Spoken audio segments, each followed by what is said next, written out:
Well, hi everybody. My name is Jim Burns, and right now we're going to try and figure out what this lack of self-control that we have in our society and in our culture is doing to our children, our students, and us right here in the Bully-Proof Classroom. And this is topic 2 of Everybody Knows the presentation. So we're going to be going over the topic of no self-control. When we get done with this, you're going to have a solution presentation along with a solution document. So I'm going to present the problem. I'm also going to give you some solutions. If you're taking this course with faculty members or with family members and you'd like to discuss some of these topics, all you have to do is stop the video temporarily and have a discussion with your family members or your colleagues. So let's get started. Self-control involves many things, and if you look at that hand, you'll see what I'm talking about. Determination, confidence, willpower. Anybody that's been on a diet or who's tried to break a bad habit knows what it's all about. And I think what happens from time to time is we get so off-center that we become obsessed either with diet or exercise or just anything that is, or spending. We cut up all the credit cards, never have a credit card. Well, there are times when you may need one. Maybe you can't get one because your credit's bad, but you don't want to overspend. You don't want to overeat. You don't want to overdrink. And what we're looking for is balance, not an obsessive way of trying to do something. We're looking for balance. And self-control helps with that, because maybe you do have to go to get to the point where you are just doing everything perfectly, but then slide back to the midline at some point and balance it out. Even the best diets will tell you that you have to have a cheat day. You have to be able to cheat one day a week, because it's a way of almost, if you will, rewarding yourself for staying with it for the past 6 days. Now, a lack of self-control can equal self-destruction, financially, physically, and mentally. And not to mention what it can do to you emotionally. Sleepless nights, worry, stress. And when you get stressed out, you start to get short with your loved ones. You start to get short with your colleagues. You start having either relationship issues or marital issues, maybe work-related issues, because you're so on edge that you're snapping at everybody.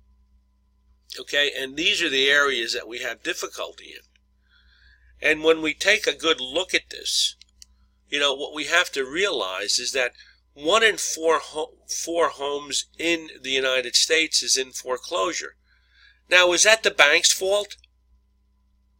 Everybody wants something bigger and better, and to get something bigger and better, you got to make the money. And unless the bank doesn't care, of course. And I know we can talk about predatory lending and all those other things that led us down the path to becoming over-mortgaged in a home and not being able to make the payments. But in reality, we all want bigger and better, not only for us but for our children. And to get there, we have to be certain that the amount of money that we make will allow us to pay the bills. And I'm no one to talk, because I have financial issues myself, but I've come to terms with it. And the whole idea is, if you're going to have a problem, you have to have 6 months of salary saved so that you can deal with those lean times. What happens if you get laid off? What happens if you lose your job? What happens if you get sick? All that requires preparation. So is it the bank's fault? It may have been the bank's fault for throwing out the red carpet and allowing everyone to borrow money. But nonetheless, we borrowed the money. There's health issues that are associated with the lack of self-control. Childhood and teenage obesity is something that we've talked about in the news and in schools, trying to provide students with the best lunches. Well, they could eat the best lunch in school and go home and have the worst food imaginable in the house, because mom or dad are always providing all those yummy foods and snack foods that kids love to eat. And kids, because of technology, have become far less active. We don't have enough recess time in school. We don't have enough time for kids to run around and play. And kids don't play on their own anymore. They play with a computer, they play with their phone, they play with video games, and all they do is sit around. And I've shared this story before.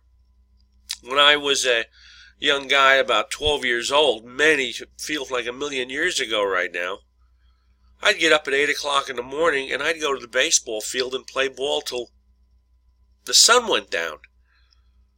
And I always had $2 for a couple of hot dogs and a soda.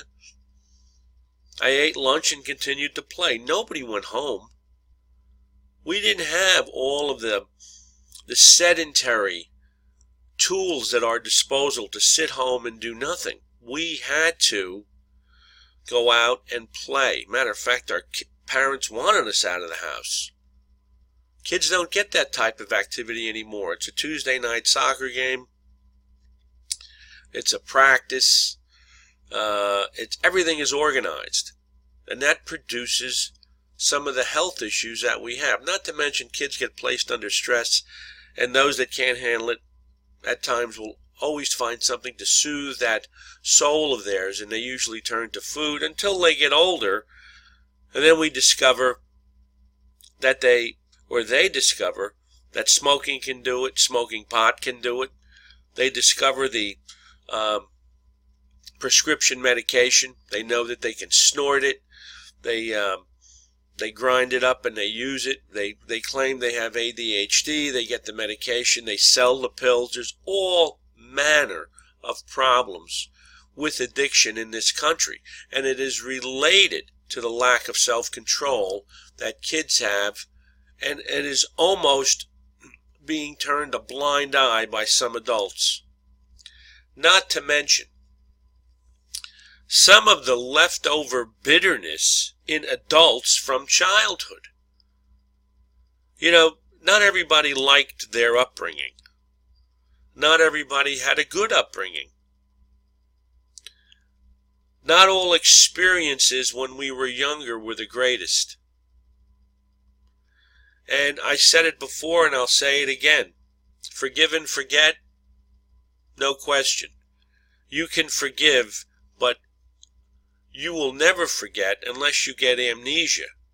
And if you have been affected by your childhood, either being bullied or being abused or being berated or being put down or intimidated or harassed, and you haven't come to terms with it, and you continuously think of events that have occurred in your life when you were younger, and you lack confidence now as you grow older, the chances are pretty good that you have a very angry and bitter spirit that has been growing in you for a long time. And these are just some of the symptoms of someone. These are what you see. Symptoms are the things that you see. The root problem is bitterness. But this is what you can observe in someone, and if you observe any of these in anyone, look out, because, they are angry people. And take a look at some of these acts of vengeance. You can't solve a problem. Outbursts of anger, criticism, hypersensitivity, condescending communication. All of this are the signs of someone who is extremely bitter. So be careful if you run across folks like this. I'm not saying if they have one or two of them, or if it's some type of passing thing and they get over it. I'm talking about continuous behavior, long-term behavior. You might be married to somebody like this. But this all comes from a lack of self-control. Anger management is great, but we have to resolve. We can't walk around in life with unresolved youth conflict, because it's going to eat us up, and at some points we'll use that upbringing of ours to excuse some of the behavior that we exhibit today. Now, there's only one thing that works. One thing. Now, this is not the solution. We're going to get to that. Early consequences. Early consequences. Kids have to be corrected early for things that are evidences of a lack of self-control. If they can't stay in their seat, if they blurt out all the time. I know you might say, well, the kid's got ADHD. The bottom line is, going forward, that ADHD is just going to grow and get bigger, so we might as well try and work with him to help him control himself now.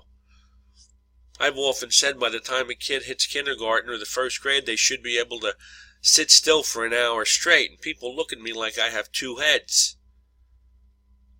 And I don't mean you just say, all right, you're sitting for an hour. I mean you start with 5 minutes, 10 minutes. You could almost make it a game sometimes. Sometimes you have to play a game called a quiet game, where you say, okay, everyone's quiet for the next 10 minutes. So you're getting them to sit still for 15 or 20 minutes at a time, and you're getting them to be quiet for a few minutes, because all they want to do is talk. We have to have consequences when students and our own children exhibit the lack of self-control. And certainly, as they grow older, they're going to experience more of the natural consequence. See, we impose the logical consequence. The natural consequence comes as they get older, as they realize that they can't wear some of the clothes that other kids wear. Or now they poke fun at him because of the fact that he or her is overweight, or they start to suffer from childhood obesity, or they just can't seem to fit in because we live in a skinny society, or they get caught with drugs on them. These are natural consequences. We have to impose the logical ones so our kids don't experience those natural ones, because that could mean far greater problems for them moving forward. Right now, folks, we're in a leaking boat, and the captain did lie to us. And whoever the captain was, it could have been our parents, it could be, our friends, whatever the case may be. You can't eat, drink, smoke, and lay around. You can't blow your top whenever you want. You can't just do unhealthy things for your body. You can't spend all that you want to spend, because it's going to create emotional and mental problems for you going forward. And that's the key. We don't want the problems. So don't hesitate to hold your children or your students accountable for things that are evidences of a lack of self-control. You'll be helping them achieve, we will be helping them achieve lifelong success and be healthier and happier. And again, teach them about balance. That's the key. Now the solutions are going to come in another presentation. That's going to be the presentation directly after this one. You have the presentation, you have the solutions document, and then you have the solution presentation. Pay attention to that. We're gonna get to that very soon. And this concludes the presentation on a lack of self-control.